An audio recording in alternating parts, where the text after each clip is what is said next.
Ada salah satu aliran atau ajaran yang mengajarkan banyak orang untuk jangan cut loss. Aku secara pribadi belum bisa terima prinsip ini karena gak masuk logikaku. Dan bukan berarti memang kalau gak masuk logikaku berarti ini salah, enggak. Dan di sini aku menyampaikan pendapat, tinggal silahkan nanti diskusikan di bawah atau kalian punya pandangan lain. Oke, kita bahas. Jangan cut loss atau kita tidak boleh cut loss atau bukan gak boleh tapi lebih baik untuk anti cut loss. Dalam saham, aku rasa itu nggak mungkin.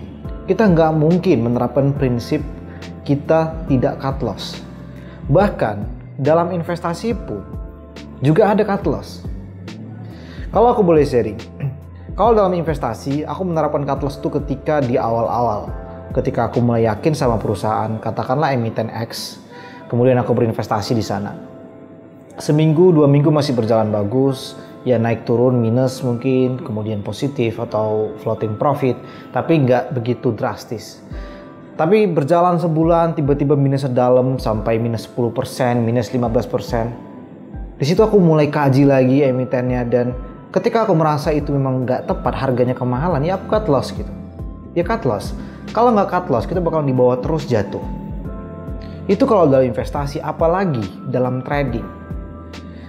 Di sini aku nggak menyalahkan apakah trading itu sesuatu yang lebih baik dibandingkan investasi atau enggak. Kita tidak membicarakan itu. Tapi yang mau dibahas di sini adalah kalau dalam trading kita nggak mau untuk cut loss, aku rasa kita bakal rugi atau Anda teman-teman semua bakal rugi, dipastikan rugi. Karena trading itu menggunakan prinsip berapa potensi keuntungan dan berapa potensi kerugian. Pada saat menggambar-gambar di technical analisa ya, pasti ada itu kita menghitung potensi profit dan potensi loss. Kita bandingkan keduanya. Kalau misalnya potensi profitnya lebih tinggi dibandingkan potensi lossnya, tentu trader-trader itu mau mengambil resiko di sana. Jadi di situ udah dihitung. Nanti kalau misalnya melewati batas resiko kerugian yang bisa ditanggung, trader tersebut bakal cut loss. Harusnya seperti itu. Kenapa nggak cut loss? Karena yang namanya trading itu nggak ngeliat fundamental atau ngeliat fundamental hanya sekilas doang. Otomatis kalau misalnya nggak mau cut loss dan terus-terusan mencoba yakin dan memaksakan diri untuk yakin, lama-lama jatuh terus. Bayangin kalau misalnya Anda, kita ambil contoh ya, misalnya Anda trading di saham ACE. Katakanlah Anda trading di saham ACE. Trading di harga 1.500-an, 1.400-an mungkin. Kemudian tiba-tiba turun sampai 1.200 dan Anda nggak mau cut loss. Anda akan dibawa terus sampai 900 juga nggak mau cut loss. Dan terakhir sampai 500-an, 560. Memang nggak ada yang tahu setahun 2 tahun lagi apakah ACE pulih atau enggak. Tapi kalau Anda trader, ya laksanakan sebagai seseorang yang menggunakan teknik trader atau trading. Jangan tiba-tiba Anda adalah seorang trader mencoba masuk ke saham ACE katakanlah. Kemudian Anda mencoba untuk trading. Tiba-tiba ketika minus, Anda nggak mau cut loss, kemudian nyangkut, Anda nggak mau cut loss, dan Anda berubah terpaksa menjadi investor. Kalau memang berniat untuk jadi investor, ya pilih saham itu karena ingin investasi, bukan awalnya ingin trading, kemudian minus dan nggak mau cut loss, dan akhirnya menjadi investor dadakan. Prinsip itu yang menurut aku jangan cut loss itu masih nggak masuk logika.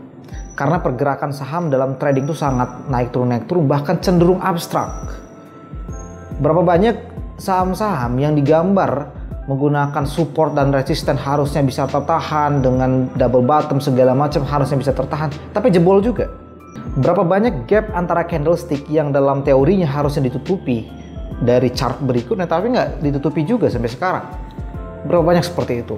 Kalau misalnya Anda di UNVR, Anda mau trading, kemudian Anda kena floating loss, kemudian Anda nggak mau cut loss, ujung-ujungnya boncos sampai sekarang. Kita memang nggak pernah tahu UNVR dan ACE bakal naik lagi apa nggak ke depannya, tergantung kinerjanya. Tapi kan sayang waktu itu. Waktu atau opportunity cost itu sayang. Kita tempatkan di saham yang cuma bisa ngendap, menghasilkan floating loss dan nggak mendapatkan apa-apa. Silahkan teman-teman kalau misalnya punya pendapat lain, silahkan komen di bawah dan sampaikan pandangannya. Tapi kalau aku pribadi, ini tuh nggak make sense. Nggak make sense, apalagi dalam trading. Kalau dalam investing oke lah, jangan cut loss kalau misalnya masih terus yakin sama perusahaannya. Tapi kalau dalam trading Anda nggak cut loss, Anda akan jadi makan makanannya si bandar. Karena bandar, saya yakin walaupun saya nggak pernah ketemu sama bandar, logika saya berkata bahwa bandar itu senang sama orang-orang yang nggak mau cut loss. Kenapa? Berarti dia nggak jualan dan dia megang barang di pucuk. Megang barang di pucuk dan harganya terus dikerek ke bawah karena bandarnya jualan.